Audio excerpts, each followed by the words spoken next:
AP non resident Telugu సొసైటీకి ప్రెసిడెంట్గా కూడా ఒక 5 years చేశారు. సో అక్కడ ఆ ప్రెసిడెంట్ వర్క్ హోదాలో ఉన్నప్పుడు ఎటువంటి హెల్ప్ చేశారు మన ఇండియన్స్కి ఎస్పెషల్లీ? తెలుగు ఆంధ్ర వాళ్ళకి ఎవరైనా సంబంధించి ఏదైనా accidents, deaths, for example they lost passports or something ఇట్లా ఏమైనా మనకు కంప్లైంట్స్ వస్తే, ఎందుకంటే మన గవర్నమెంట్కి ఎవరు పే చేసి ఇక్కడ సర్వీస్ చేసే వాళ్ళు ఎవరు ఉండరు కెనడాలో. సో ఇప్పుడు మీరు కెనడాలో అన్ని కంపెనీస్ పెట్టారు, మళ్ళీ ఇండియాకి వచ్చి వివిఆర్ ఓవర్సీస్ ఇమిగ్రేషన్స్ ఎందుకు పెట్టాలనిపించింది? I seen lot of students overpaid for the immigration. Student offer letter తెచ్చుకొని యూనివర్సిటీలో జాయిన్ కావడానికి వాళ్ళు చెప్పే మాటలు. I used to hear lot of complaints. Just ఒక్కసారి స్టూడెంట్ వీసా కోసం అని వివిఆర్కి వస్తే జాబ్ కావాలన్న ట్రైనింగ్ మీరే ఇస్తారు, సో జాబ్ కూడా ఇప్పించే అవకాశాలు ఉన్నాయి, ఎందుకంటే యూ హ్యావ్ ఎ నెట్వర్క్ కాబట్టి. నెట్వర్క్ కాదు, this officially we do it. ఇక్కడ చాలామంది కొన్ని కన్సల్టెన్సీస్, అందరూ కొన్ని కన్సల్టెన్సీస్ స్టూడెంట్స్ని మోసం చేస్తున్నాయి, వీసా రిజెక్ట్ అయింది, ఇట్స్ యువర్ అంటే మీ ఎండ్ నుంచే రాంగ్ ఉంది అని చేతులు దులిపేసుకుంటున్నారు. అందులో ఆ మోసాలు ఏంటి? ఇక్కడ కన్సల్టింగ్ వాళ్ళకు కూడా, కంపెనీ వాళ్ళకు కూడా 90%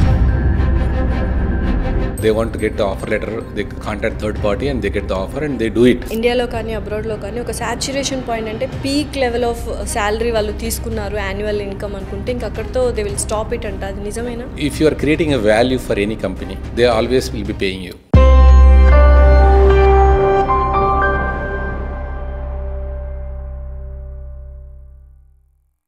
హాయ్, హలో, నమస్తే, welcome to our channel. So ఇప్పుడు చాలామంది స్టూడెంట్స్ అబ్రాడ్ వెళ్ళాలి అనుకుంటున్నారు, చదువుకోవడానికి కావచ్చు, అలాగే వర్క్ చేస్తున్న వాళ్ళు అక్కడికి వెళ్ళి వర్క్ చేసి క్వాలిటీ ఆఫ్ లైఫ్ లీడ్ చేసి చాలా డబ్బులు సంపాదించాలి అన్న కలలతో ఉన్నారు. బట్ చాలా వరకు అన్ని కంట్రీస్ ఇమిగ్రేషన్ ప్రాసెస్ స్ట్రిక్ట్ చేశారు. అయినప్పటికీ ఒక immigration services, they are called like VVR overseas and immigration technology వాళ్ళు ఇద్దరు పార్ట్నర్స్ ఉన్నారు. సో అందులో ఒకరు immigration lawyer and one of the main pillar ఎవరంటే వేణుగోపాల్ రెడ్డి గారు. అక్కడే ఉంటారు, 21 years నుంచి అక్కడే ఉన్నారు, పర్మనెంట్ రెసిడెంట్. బోల్డ్ అన్ని ఐటీ కంపెనీస్ ఉన్నాయి, ట్రైనింగ్స్ కూడా చేస్తారు ఐటీ కోర్సెస్ ఉన్న వాళ్ళకి. సో అటువంటి వాళ్ళు మన ఇండియాలో ఇండియన్స్కి ఏదో ఒకటి చేయాలని చెప్పి ఈ ఓవర్సీస్ అండ్ ఇమిగ్రేషన్ టెక్నాలజీస్ పెట్టడం జరిగింది. So end to end process చాలా ఈజీగా ఉంటుంది అండ్ వాళ్ళ మాటల్లోనే విందాము అసలు ఎలా ఉంటుంది అని. So here we have founder and CEO of VVR overseas and immigration technologies head Venugopal Reddy గారు. హలో వేణుగోపాల్ రెడ్డి గారు, ఎలా ఉన్నారు? హాయ్ అండి, యా బాగున్నానండి. లాషా గారు, మీరు బాగున్నారా? Yeah, I'm good. సో మీరు ఏపీ నాన్ రెసిడెంట్ తెలుగు సొసైటీకి ప్రెసిడెంట్గా కూడా ఒక 5 years చేశారు అండ్ అంబాసిడర్. సో అక్కడ ఆ ప్రెసిడెంట్ వర్క్ హోదాలో ఉన్నప్పుడు ఎటువంటి హెల్ప్ చేశారు మన ఇండియన్స్కి ఎస్పెషల్లీ? సో ఇండియన్స్ కాదండి, ఇది Andhra government with Canadian government. అది ఏంటంటే మనకు ఏదైనా తెలుగు స్టూడెంట్స్, ఆంధ్ర వాళ్ళకి ఎవరైనా సంబంధించి ఏదైనా యాక్సిడెంట్స్, డెత్స్, లేదంటే ఏమన్నా loss, like for example they lost passports or something ఇట్లా ఏమన్నా మనకు కంప్లైంట్స్ వస్తే, మేము ఏపీ గవర్నమెంట్తో మాట్లాడి అక్కడ కెనడియన్ ఎంబసీతో మాట్లాడి కొలాబరేషన్ వర్క్. సో ఎందుకంటే మన గవర్నమెంట్కి ఎవరు పే చేసి ఇక్కడ సర్వీస్ చేసే వాళ్ళు ఎవరు ఉండరు కెనడాలో. అంత ఎవరికి పే చేసినా ఎవరు అంత సాలరీస్ పే చేయలేరు కదా. సో ప్రతి ఒక్క గవర్నమెంట్ వచ్చి, ఏ గవర్నమెంట్ వచ్చినా వాళ్ళకు ఒక రిప్రజెంటేషన్, వాళ్ళకు ఒక టీం ఉంటుంది. ఆ టీంలో వాళ్ళకి వచ్చిన ప్రాబ్లమ్స్ అని చెప్తే దాన్ని బట్టి మేము రియాక్ట్ అయ్యి, ఒక సర్వీస్ బేస్డ్ ఇది మెయిన్లీ, మన వాళ్ళకి ప్రాబ్లమ్స్ అవి అండర్స్టాండ్ చేసుకొని వాళ్ళ ప్రాబ్లమ్స్ బట్టి వాళ్ళ కెనడియన్ గవర్నమెంట్తో మాట్లాడుకొని మనం ఆంధ్ర గవర్నమెంట్తో కోఆర్డినేట్ చేసుకొని అట్లా హెల్ప్ చేసేవాళ్ళం. డెత్స్ ఉన్నా వాళ్ళ బాడీ పంపించాలన్నా, లేకుంటే ఏమైనా వాళ్ళకి ఎమర్జెన్సీ వీసా కావాలన్నా అక్కడ లోకల్ మినిస్ట్రీతో కానీ, ఇమిగ్రేషన్ మినిస్ట్రీ లేదా ఎంపీస్తో మాట్లాడి ఇమీడియట్ అర్జెంట్ పాస్పోర్ట్ వీసాలు కావాలన్నమాట. ఇప్పుడు డెత్ అవుతుంది, ఎవరు ఉండరు, వాళ్ళకి వీసా ఉండదు, వీసా ప్రాసెసింగ్ టైం 3 months పంపించడానికి ప్రాసెస్ ఉంటుంది. అవన్నీ we'll take care, I used to take care అంటే టీం ఉంటుంది, మనం కన్సర్న్ అథారిటీస్తో మాట్లాడి అలా చేసేవాళ్ళం. సో ఏంటి, కెనడాలో ఉన్న పొలిటీషియన్స్ అందరూ మీకు మంచి ఫ్రెండ్స్, ఆ నెట్వర్క్ ఎలా బిల్డ్ చేసుకున్నారు? అంటే ఏం లేదండి, నువ్వు ఎట్లా అంటే కొన్ని ఈవెంట్స్ ఇట్లా ఉంటుంది, తెలుగు కమ్యూనిటీ రిలేటెడ్ ఈవెంట్స్ ఉండేవాళ్ళు, ఇట్లా ప్రాబ్లమ్స్ ఉంటాయి కదా, ఆ ప్రాబ్లమ్స్ వాళ్ళ దగ్గర తీసుకెళ్లే వాళ్ళము. So when you are doing good job with honesty and without selfishness చేస్తే నీకు అంతా ఫ్రెండ్స్ అవుతారు. ఇప్పుడు ఏంటంటే మనకు స్పెషల్ మోటివ్ ఏమి ఉండదు కదా. ఇప్పుడు ఎవరైనా ఫ్రెండ్షిప్, ఒక మినిస్ట్రీ కానీ అంటే we don't go work with them for hour benefits. Society benefit కోసం వెళ్తే దే రెస్పెక్ట్ యూ. ఇక్కడ ఏం కరప్షన్ అట్లా ఏం ఉండదు.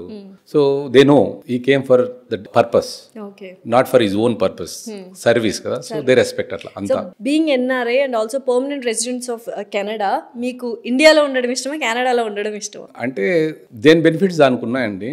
సో ఇండియా కూడా 100% ఇష్టమే, దీని బెనిఫిట్స్ ఉన్నాయి. కెనడా కూడా బాగుంటుంది, చాలా బాగుంటుంది. సో డిప్లొమాటిక్ ఆన్సర్ అక్కడ అంటే అట్లది కాదు, అంటే కొన్ని చాలా బెనిఫిట్స్ ఇండియాలో ఉంటాయి, అక్కడ బెనిఫిట్స్ అక్కడ ఉంటాయి. ఇక్కడ ఎగ్జాంపుల్ చెప్తా చూడండి. ఇండియా వచ్చాను అనుకోండి, నా టైం నా కంట్రోల్లో ఉండదు. Someone will be driving me every minute. ఎందుకంటే ఒక ఫ్రెండ్ వస్తాడు, లేదంటే ఒక క్లయింట్ వస్తారు, మనకు టైంకి మనం ఫాలో కాము, ట్రాఫిక్ వల్ల డిలేస్ ఉంటుంది. మోస్ట్ ఆఫ్ ద సినారియో చెప్తుంది, ట్రాఫిక్ ఒక రీజన్ అంతేగాని, బట్ మనం ఎంత ఆర్గనైజ్డ్గా ఉండాలనుకున్నా కొన్ని స్టక్ అవుతాం. కెనడాలో ఇంకోటి ఏంటంటే రిలేటివ్స్ తక్కువ ఉంటారు ఇక్కడ. అక్కడ ఏంటంటే కరెక్ట్ ఆర్గనైజ్డ్గా వెళ్తావు నువ్వు, ఎందుకంటే నీ టైం నీ దగ్గరే ఉంటుంది, నువ్వు వెళ్ళాలనుకున్న టైంకి వెళ్తాము. సో మనకు డ్రైవింగ్ ఫోర్స్ ఉండదు, సో మన వర్క్ ఆన్ టైం కంప్లీషన్ ఉంటుంది. ఇక్కడ కాదు, ఎందుకంటే ఎక్స్టర్నల్ ఫ్యాక్టర్స్ ఎక్కువ ఉంటాయి. ఓకే, అయితే ఇప్పుడు ఇండియన్ స్టూడెంట్స్ చాలా మంది అబ్రాడ్ వెళ్ళాలి అనుకుంటున్నారు, ఇప్పుడు కొంత హోల్డ్ అవుతున్నారు, ఎందుకంటే స్ట్రిక్ట్ చేశారు visa processing in other countries అంటున్నారు. మీరు చెప్పండి, అసలు అడ్వాంటేజెస్ ఏంటి అబ్రాడ్లో సెటిల్ అవ్వడానికి కానీ, అబ్రాడ్లో చదువుకోవడానికి కానీ ఉన్న అడ్వాంటేజెస్ ఏంటి ఇప్పుడు మన ఇండియన్ స్టూడెంట్స్కి? చూడండి, ఇప్పుడు కెనడా ఎగ్జాంపుల్ చెప్తున్నాను. కెనడాలో రూల్స్ మార్చారు. ఫస్ట్ ఏముండేదంటే ఎవరైనా కెనడియన్ స్టూడెంట్ ఎవరు వచ్చినా వాళ్ళ స్పౌస్ని కూడా తీసుకెళ్ళచ్చు, వాళ్ళు వర్క్ చేయొచ్చు, they can work for any client. ముందు అలా ఉన్నది, కానీ ఇప్పుడు రిస్ట్రిక్ట్ చేసేసారు. Only whoever go for master degree they are eligible, they can get their spouse అన్నట్టు, దే కెన్ వర్క్ దేర్ అన్నట్టు పెట్టారు. ఇదంతా ఏమైందంటే కెనడియన్ గవర్నమెంట్ ఈ స్క్రాప్ అంతా వచ్చేది, కొన్ని పంజాబీ వీళ్ళంతా ఏంటంటే ఆఫ్టర్ 12+ వెళ్తూనే వాళ్ళకి వాళ్ళ స్పౌస్ తీసుకొస్తారు, వాళ్ళు ట్రక్ డ్రైవర్లుగా చిన్న చిన్న లేబర్ జాబ్స్ ఇట్లా తీసుకెళ్తుంటారు. వాళ్ళకి ఏంటంటే 12+ లోనే వాళ్ళకంత హై క్వాలిఫైడ్ జాబ్స్ దొరకవు, ఇట్లా స్ట్రగుల్ ఉండేది వాళ్ళకు ఉంటుంది. ఇది ఓవర్ క్రౌడ్ అయిపోయింది కెనడాలో. సో ఈ స్క్రాప్ అంతా అవాయిడ్ చేయాలంటే, పార్ట్ టైం జాబ్స్ దొరకట్లేదు చాలా జనానికి, ఈ స్క్రాప్ ని అవాయిడ్ చేయాలంటే ఈ open work for spousal work పర్మిట్లు తగ్గించేశారు. అంటే ఏంటి, అందరికి తగ్గించలేదు, మాస్టర్ డిగ్రీ వాళ్ళకు ఉన్నాయి, ఇప్పుడు బిలో డిగ్రీ ఉంటుంది కదా, +2 తర్వాత వచ్చే వాళ్ళకంతా తగ్గించారు. చైల్డ్ కేర్ కోర్స్ తీసుకుంటారు, వచ్చేస్తారు అట్లా వాళ్ళకి. ఎందుకంటే వాళ్ళ ఎలిజిబిలిటీ కూడా సస్టైనబిలిటీ తక్కువ ఉంటుంది. మన వాళ్ళు అనుకోరండి, మన సౌత్ ఇండియన్ 90% వాళ్ళకి ఇప్పటికి కూడా ఎప్పటికీ ఇంపాక్ట్ ఉండదు, ఎందుకంటే they go for PG. 90% of the students will go for PG. So I don't think it will impact. అయితే ఒకప్పుడు వాళ్ళకి పాపులేషన్ లేదని అదర్ కంట్రీస్ వాళ్ళు ఇండియన్స్ కానీ మిగతా కంట్రీస్ కానీ వెల్కమ్ చేసేవాళ్ళు. ఇప్పుడు చాలా స్ట్రిక్ట్ చేసేస్తున్నారు, చాలా ఏమంటారు, ఇంకా ఏంటో రూల్స్ అంటేనే భయపడేలా అయిపోతుంది. అందరు వెళ్ళాలి అనుకుంటున్నారు, ఇప్పుడు ఏంటంటే అందరు వెళ్ళిపోవాలి అనుకుంటున్నారు అబ్రాడ్కి. ఇక్కడున్న కొంత ఇన్కమ్ ట్యాక్స్ వల్ల జరుగుతున్న ట్యాక్సేషన్స్ కావచ్చు, ఇవన్నీ కావచ్చు. సో ఏంటి నిజంగానే ఎందుకు అంత స్ట్రిక్ట్ చేస్తున్నారు? ఇమిగ్రెంట్స్ అక్కర్లేదా అబ్రాడ్ కంట్రీస్కి? For example US, UK, Canada వీళ్ళందరికీ అక్కర్లేదా ఇమిగ్రెంట్స్? ఇంకా ఇమిగ్రేషన్ అండి, కెనడా, US, ఆస్ట్రేలియా, న్యూజిలాండ్ ఇట్లా కంట్రీస్ అంతా immigrant countries. So this country found with immigrants. So వీళ్ళకి ఖచ్చితంగా ఇమిగ్రేషన్ అవసరం, ఎందుకంటే vast land, vast minerals, resources చాలా ఎక్కువ ఉంటాయి ఈ కంట్రీస్లో. పాపులేషన్ ఉండదు. సో వాళ్ళ లోకల్ పాపులేషన్ కూడా పడిపోతుంది. So they want the quality immigrants. Quality immigrants అంటే ఏంటంటే నేను చెప్పాను కదా, ఇట్లా వర్క్ పర్మిట్ ఇల్లీగల్ ఇమిగ్రెంట్స్ తీసేయడం, qualify they want to take quality immigrants. అలా this is just matter of some months, దాని తర్వాత మళ్ళీ అప్ అవుతుంది. See this is the right time for any student to get in to the abroad. ఎందుకంటే నా opinion, ఎందుకంటే ఇప్పుడు వాళ్ళకు కాంపిటీషన్ లేదు, చాలా జనం రావట్లేదు కాబట్టి this is an opportunity for any student to get in to a country. ఇప్పుడు వెళ్ళారనుకోండి, ఇప్పుడు 5 lakhs 6 lakhs స్టూడెంట్స్ వచ్చేవాళ్ళు, ఇప్పుడు 2 lakhs స్టూడెంట్స్ వస్తారు. వీళ్ళకి ఆపర్చునిటీస్ ఎక్కువ ఉంటాయి, ఎందుకంటే ఈ బ్యాచ్ చాలా తక్కువ మంది వస్తారు. So that is the one of the best thing. ఎప్పుడైనా మార్కెట్, ఫర్ ఎగ్జాంపుల్ ఇక్కడ లోకల్గా మీ ఫార్మింగ్ బ్యాక్గ్రౌండ్ కాబట్టి ఎగ్జాంపుల్ చెప్తాను. ఇనిషియల్గా ఏంటంటే టమాటాస్ గ్రో చేసేవాళ్ళు, ఏదైనా వెజిటేబుల్ బాగా గ్రో చేస్తారు, రేట్ ఎక్కువ ఉందనుకోండి, అప్పుడే మళ్ళీ వేరే క్రాప్ స్టార్ట్ చేస్తారు, సేమ్ టమాటానే పెడతారు. అందరూ ఫార్మర్స్ సేమ్ క్రాప్ పెట్టినప్పుడు దాని రేట్ పడిపోతుంది. సో వీళ్ళు రేట్లు తగ్గిపోయినప్పుడు ఆ క్రాప్ పెడితే అప్పుడు రేట్ ఎక్కువ వస్తుంది, ఎందుకంటే అంత ఫార్మర్స్కి ఇంట్రెస్ట్ ఉండదు, రేట్ తక్కువ ఉంది ఎందుకు లేని. ఈ క్రాప్ వచ్చేటప్పటికి ఎక్కువ డిమాండ్ వస్తుంది. సేమ్ వే ఇప్పుడు అంతా తగ్గిపోయింది. అయితే ఇప్పుడు బెస్ట్ ఆపర్చునిటీనా స్టూడెంట్స్ ఎవరైనా అబ్రాడ్? 100% ఎప్పటికైనా బెస్ట్ ఆపర్చునిటీ. మీకు studying in abroad is the best opportunity. ఎందుకంటే ఏ స్టూడెంట్ అన్నా సక్సెస్ కావాలంటే గ్లోబల్ సిస్టమ్ తెలియాలి. గ్లోబలైజేషన్లో వెళ్తే ఎక్స్పోజర్ ఉంటుంది. Broad thinking, networking, adaptability, communication skills, ఇవన్నీ if you interact with different kind of people నీకు ఇవన్నీ వస్తాయి. అంటే క్రాస్ కల్చర్ నాలెడ్జ్ కూడా వస్తుంది. ఇప్పుడు ఏంటంటే ఒకడు పర్షియన్ వస్తాడు, ఒకడు ఆఫ్రికన్ వస్తాడు, ఒకడు ఇండియన్ వెళ్తాడు, ఒకడు యూకే నుండి వస్తాడు, ఇవంతా అక్కడ కలుస్తారు. సో బెస్ట్ ప్రాక్టీసెస్ అంటారు కదండి. సో ఇవన్నీ ఎక్కడ తెలుస్తాయి? నువ్వు మీ విలేజ్ లోనో, మీ టౌన్ లోనో, మీ సిటీలో ఉన్నాను అవుట్ ఆఫ్ ద బాక్స్ వెళ్ళినప్పుడే తెలుస్తాయి. సో జస్ట్ ఒక చిన్న thought that become in business. అక్కడే ఉండాలని లేదు, మీరు వెనక్కి కూడా వచ్చేయచ్చు. నీకు 90% ఆఫ్ పీపుల్ అబ్జర్వ్ అయిపోతారు. ఒక ఫెయిల్యూర్ అనుకుంటారు కానీ ఫెయిల్యూర్ కాదు. He get the knowledge from the outer country. So ఇది కూడా బెస్ట్ థింగ్. సో ఇప్పుడు మీరు కెనడాలో అన్ని కంపెనీస్ పెట్టారు, మళ్ళీ ఇండియాకి వచ్చి వివిఆర్ ఓవర్సీస్ ఇమిగ్రేషన్స్ ఎందుకు పెట్టాలనిపించింది? చెప్పాను కదండి, నేను APNRTS non resident Telugu society president ఉన్నప్పుడు students I seen lot of student over paid for the immigration. ఒక ఇమిగ్రేషన్ తీసుకుని ఒక స్టూడెంట్ ఆఫర్ లెటర్ తెచ్చుకొని యూనివర్సిటీలో జాయిన్ కావడానికి వాళ్ళు చెప్పే మాటలు వాటి బ్లఫ్ చేసి పంపించారు చాలా జన students. I used to hear lot of complaints. ఏదైనా ఇమిగ్రేషన్ రిలేటెడ్ ఏదైనా ఇష్యూస్ ఉన్నా నా ఫ్రెండ్ ఉండేవాడు, సో అస్లాం అని ఉండే. ఆ ఫ్రెండ్కి అన్ని నేను పంపించామని, so take care of these guys. So తెలిసిన ఫ్రెండ్స్ అండ్ ఫ్యామిలీ రిలేటివ్స్ ఎవరైనా ఉంటే అట్లా కాదు, కామన్ గా ఎవరైనా ప్రాబ్లమ్స్ అని వస్తే నేను because you are the president అట్లా చాలా జనం ఇట్లా వచ్చేవాళ్ళు మనకు. So I used to guide them, so go connect with them, he's a right guy. నేను రెఫర్ చేసినా కూడా వాళ్ళు కూడా they use to take personally. So పర్సనల్గా తక్కువ డబ్బులతో వాళ్ళు ఇమిగ్రేషన్ చేయడము, వాళ్ళకి ఏమైనా ఛాలెంజెస్ ఉంటే పర్సనల్గా హెల్ప్ చేయడము బియాండ్ మా లిమిట్. హెల్ప్ ఎంత మందికి కావాలి తెలుసు, అకామిడేషన్ లీగల్ గా కానీ ఇమిగ్రేషన్ ప్రాసెసింగ్. అంటే వీళ్ళు చార్జ్ చేస్తారు కానీ మినిమం, అంటే వాళ్ళ స్టూడెంట్ అంటే తక్కువ చేసుకొని చేయడము, అట్లా అట్లా బాగా రెప్యుటేషన్ గ్రో అయింది. నాకు నేను రెఫర్ చేస్తుంటా కదా, ఆ ఫ్రెండ్ ఏమనంటే అన్న you are referring me lot of candidates and we're serving, why can't we start together అనే ఇమిగ్రేషన్ కంపెనీ ఇన్ ఇండియా అన్నాడు అనమాట. నాకు అప్పుడు బెస్ట్ ఐడియా అనిపించింది. సో అప్పుడు నాకు ఇంకో థాట్ ఏంటంటే I have to do some service. మనకు ఒక ఫైనాన్షియల్గా స్టేబుల్ అయిన తర్వాత, మనకు కంఫర్ట్ అనే స్టేజ్ వచ్చిన తర్వాత at least we have to give back to society అనేది నా కాన్సెప్ట్. సో ఈ ప్రాసెస్లో ఏంటంటే ఈ ఇమిగ్రేషన్ థాట్ వచ్చింది.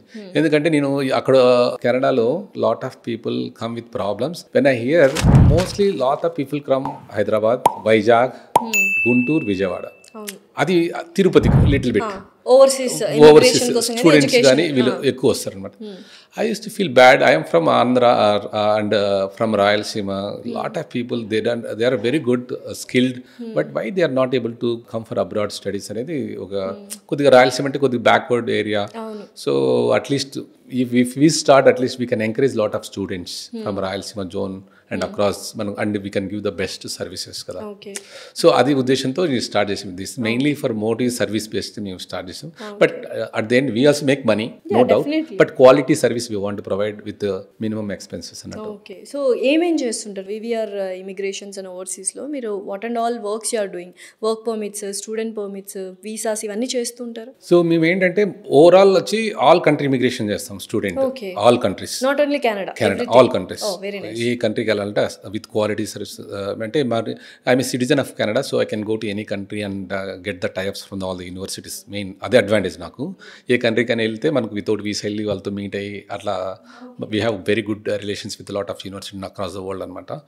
Along with it we do migrations, permanent residency from India to Canada, Australia, UK, ఇవి కూడా చేస్తుంటాము. ఇప్పుడు చాలా స్ట్రిక్ట్ అయ్యాయి అని విన్నాం కదా రూల్స్ అండ్ రెగ్యులేషన్స్. ఎందుకు స్ట్రిక్ట్ అయ్యాయి అండ్ మీరు ఆ స్ట్రిక్ట్ గా ఉన్నా కూడా can you process these kind of? 100% అండి. ఎందుకంటే we know in and out of immigration. My partner is immigration lawyer. Okay, Aslam గారు అని చెప్తున్నారు. Is immigration lawyer. Okay, so immigration consultant. So he knows everything. We know because he started his company last 7 years back. So I used to help him from last 7 years. Okay, so immigration లాయరే, కెనడాలో immigration లాయరే overseas పెడితే ఇంకా అంతకంటే మీరు. So మాకు తెలుసు. So I have broader network, so where is to help him with all the referrals. So then we came into this business. So for example, visitor visa, tourist visa కావాలి, US కావాలి, Australia, New Zealand, ఎక్కడైనా మేము tourist వీసాలు అన్ని contest చేస్తాం, Europe అన్ని చేస్తాం. Students గురించే మాట్లాడుకుంటే, అబ్రాడ్ వెళ్ళాలనుకున్న స్టూడెంట్స్ గురించే మాట్లాడుకుంటే వివిఆర్ ఓవర్సీస్ అండ్ ఇమిగ్రేషన్స్ ఎలా హెల్ప్ చేస్తుంది? సో స్టూడెంట్ అంటే ఏంటంటే, because as I said right, so most of the things we do very minimum charges. చాలా జనం స్టూడెంట్స్ మేము ఏం చార్జ్ చేయము. Okay. So we get it from colleges or universities. Okay, we don't charge anything from the student. See, if you see here, I see a lot of consulting companies. They are charging 50,000, 2 lakhs for getting admissions and all things. As I said, it is a service based. We want to give back to the society. So lot of people, they don't have awareness about what country, what type of quality university they are getting in. So they don't know. So we guide them with lot of things. So genuine and జెన్యున్గా హానెస్ట్గా మా వాళ్ళు service చేస్తారు, అన్ని ట్రాన్స్పరెంట్గా ఉంటుంది. Along with it, if it is a Canada are like UK Australia, నా friends చాలా మా వాళ్ళు ఉన్నారు కదా, మా టీం ఏం చేస్తుంటే వాళ్ళకు accommodation help, okay. Pickup from airport, so care taking. So వాళ్ళకి ఏమైనా ఇనిషియల్గా ఏమైనా లివింగ్ కానీ ఏమైనా ఇబ్బంది ఉన్నా వీ టేక్ కేర్. కెనడా అయితే మేము ఎండ్ టు ఎండ్ చూసుకుంటాం. సో మాదేంటంటే ఈ ఇమిగ్రేషన్లో ఒక స్టూడెంట్ వచ్చిన తర్వాత ఎయిర్పోర్ట్ పికప్, అకామిడేషన్ చూసుకున్న తర్వాత కూడా if they need they can stay the accommodation where we provide. After that if they want they can move out, which is not a contract or mandatory they have to stay with us. We have to make sure they are comfortable with the environment and culture, country and all. అక్కడ ఒక college వెళ్ళిన తర్వాత, pass అయిన తర్వాత college వాళ్ళకి ఏమైనా if they need part time jobs, we guide them, we help them. అది కూడా ఇంకా దాని తర్వాత కాలేజ్ అయిపోయిన తర్వాత if they want getting into IT courses, మా ట్రైనింగ్ అవంతా ప్లేస్మెంట్స్ అంతా మేము చేస్తాం కాబట్టి ప్యాకేజ్ ఉంది. జస్ట్ ఒక్కసారి స్టూడెంట్ వీసా కోసం అని వివిఆర్కి వస్తే దట్స్ ఎనఫ్ అండి. స్టూడెంట్ లైఫ్ బాగుంటుంది, ఎండ్ టు ఎండ్ ప్రాసెస్ చేస్తారు. దాని తర్వాత జాబ్ కావాలన్న ట్రైనింగ్ మీరే ఇస్తారు. జాబ్ కూడా ఇప్పించే అవకాశాలు ఉన్నాయి, ఎందుకంటే యూ హ్యావ్ ఎ నెట్వర్క్ కాబట్టి. నెట్వర్క్ కాదు, this officially we do it. Okay. So we train them. మేము ట్రైనింగ్ కూడా ఎలా ఉంటుందంటే, మా training we don't train in a batch, hardly 6 పీపులే ఉంటారు. ఆ 6 పీపుల్కి 2.5 months 3 months ట్రైనింగ్ ఉంటుంది. It will be like 100% quality training. Quality అంటే ఏంటంటే what an student required when you want get in to a course, IT course, basic training ఉంటుంది. Anybody like house wives కానీ ఎవరైనా కూడా ఈ training నేర్చేసుకోవచ్చు.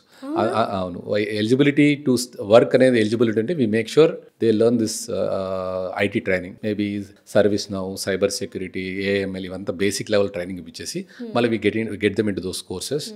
And it's everything will be live training. 6 మెంబర్సే కదా ఒక బ్యాచ్కి. 6 members ఉన్నప్పుడు క్వాలిటీ ట్రైనింగ్ ఇస్తాం. Everyday follow-ups, everyday assignment. Join అయ్యేటప్పుడు చెప్తాం మేము 3 hours per day నువ్వు స్పెండ్ చేస్తే జాయిన్ లేకుండా వద్దని చెప్పేస్తాం. మా ట్రైనింగ్ కాదు మా మోటివ్, మా దగ్గర వచ్చిన వాళ్ళు ఖచ్చితంగా జాబ్ క్రాక్ చేయాలని ఉంటుంది. సో ఇక్కడ ఎలాగైతే క్యాంపస్ ప్లేస్మెంట్స్ ఉంటాయో అక్కడ మీరు వర్క్ కి ప్లేస్మెంట్స్ కూడా ఇప్పిస్తున్నారు స్టూడెంట్స్ గా. 100% ఇంకా ఈజీ కదా actually, right? So after that ఇప్పుడు స్టడీ పర్మిట్స్ తర్వాత వర్క్ పర్మిట్స్ అని డైరెక్ట్గా ఇప్పుడు వర్క్ చేస్తున్న వాళ్ళు అబ్రాడ్ వెళ్ళాలి అనుకుంటున్నారు. ఎస్పెషలీ కెనడా ఈజీ అంటున్నారు మనం యూఎస్ కంటే. బట్ అంత ఈజీ అయినా కూడా ఎందుకు అందరు యూఎస్కే వెళ్తున్నారు? అంటే అది యూఎస్ అనేది ఒక రీజన్ ఏంటంటే వాళ్ళకి తెలియదండి కెనడా గురించి. చాలా జనానికి ఫ్యాక్ట్ అంతేనా? వాళ్ళు చాలా జనానికి ఎక్స్పోజర్ ఉండదు. ఇంకోటి హానెస్ట్గా ఏంటంటే they make more money if they go to US compare to Canada. అది హానెస్ట్ ఫ్యాక్ట్. అది రెండోది ఏంటంటే ఇక్కడ ఎంత మనీ మేక్ చేసినా they don't get green card. Very difficult to get the green card అనమాట. వాళ్ళకి అది తెలియదు, చాలా జనానికి తెలియదు. కెనడా వచ్చారని కూడా ఇమీడియట్గా జాబ్ లేకున్నా కూడా maybe for sure they get the job. Maybe takes a while 1-2 months పడుతుంది. Help them. మాతో వచ్చిన వాళ్ళకైతే హెల్ప్ చేస్తాం, అందరికీ చేయలేం కదా. వచ్చిన తర్వాత వాళ్ళకి పిఆర్ ప్రాసెస్, సిటిజన్షిప్ అంతా చేసిన తర్వాత కూడా if they get qualified they get citizenship అన్నాం. వచ్చిన తర్వాత మళ్ళీ most of the people migrate to US. So ఎందుకంటే they get TN visa and they go most of the people. If they want to settle 90% of the people కెనడాలో settle అవుతారు, ఎందుకంటే they love it. ఆ చలి అయినా, population కావచ్చు, weather conditions, safety, security అంటే gun culture అట్టే ఉండదు. సో హెల్త్, ఫ్రీ హెల్త్ యూఎస్లో అది ఉండదు కదా. So if they want to make money most of the people move to US. So ఇండియాలో వర్క్ చేస్తున్న సాఫ్ట్వేర్స్ అబ్రాడ్ వెళ్ళాలి అనుకుంటే వివిఆర్ ఇమిగ్రేషన్స్ ఏం చేస్తుంది? We guide them how to get the PR, we get the process done. దాని charges ఉంటుంది. మన ఆఫీస్కి వస్తే అన్ని నీట్గా వాళ్ళకి ఎక్స్ప్లెయిన్ చేసి, అంటే before that they have to crack the IELTS exam. English exam ఉంటుంది, PTE కానీ IELTS కానీ ఎగ్జామ్ ఉంటుంది. They have to get qualified with that exam, then only we can help them. Next ఈ టూరిస్ట్ వీసా కానీ, super visa కానీ, parents visa కూడా మీరు process చేస్తారు అన్నారు. How easy it is? కొంతమందికి ఈ వీసాలు కూడా రిజెక్ట్ అవుతున్నాయి.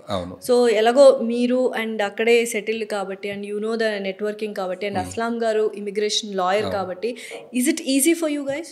No, see the process is same for everybody. ఏంటంటే మనకు లాయర్స్ ఉన్నారు కాబట్టి, లీగల్ లాయర్స్ ఉన్నారు కాబట్టి డాక్యుమెంటేషన్ స్ట్రాంగ్ ఉంటుంది మంది. ఏదైనా క్వరీ వచ్చినా కూడా they have right to get them query.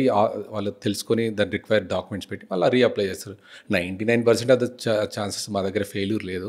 ఏదో 1-2 ఉన్నాయి, కానీ మళ్ళీ సెకండ్ అటెంప్ట్లో వాళ్ళకి వచ్చేసాయి. ఎందుకంటే we have direct access with the immigration department where our lawyers can deal with them. Okay. So ఇక్కడున్న కొన్ని కన్సల్టెన్సీస్, ఓవర్సీస్ ఇమిగ్రేషన్ కావచ్చు, ఎడ్యుకేషన్ కన్సల్టెన్సీస్ అండ్ అలాగే మీ కన్సల్టెన్సీ ఏదైతే వీవీఆర్ ఉందో డిఫరెన్స్ ఏంటి? What is the unique quality you people are carrying? See first of all we don't charge.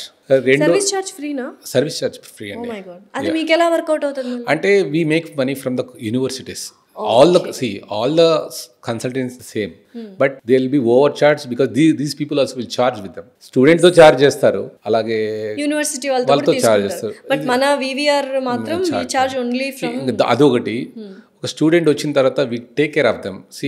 Visa apply చేసి చాలా జనం రాదు, వాళ్ళకి ఆఫర్ తెచ్చిస్తారు, అయిపోయింది. మనకు లాయర్స్ ఉన్నారు కాబట్టి వాళ్ళు వీసా అప్లై చేస్తారు. వాళ్ళే అక్కడ వెళ్ళిన తర్వాత అకామిడేషన్ మా వాళ్ళు, మేము ఎందుకంటే we are locals right, so we take care of them. So we know which location they want the accommodation. అక్కడ వచ్చిన తర్వాత ఎయిర్పోర్ట్ పికప్, వాళ్ళ కెరీర్ గైడెన్స్, కాలేజ్ అయిన తర్వాత ఈ ట్రైనింగ్స్, ప్లేస్మెంట్స్, మళ్ళీ వాళ్ళకు PR guidance, citizenship guidance. If they want to migrate to US again we do the guidance related to all this. So end to end మేము ఒక student వచ్చిన తర్వాత జాబ్ తెప్పించి వాళ్ళు అబ్జర్వ్ చేసి ఆ కంట్రీలో వాళ్ళకి కావాల్సిన నీడ్స్ అన్ని ఫుల్ఫిల్ చేసి వాళ్ళు if they want to migrate to America also it is easy to migrate అనమాట.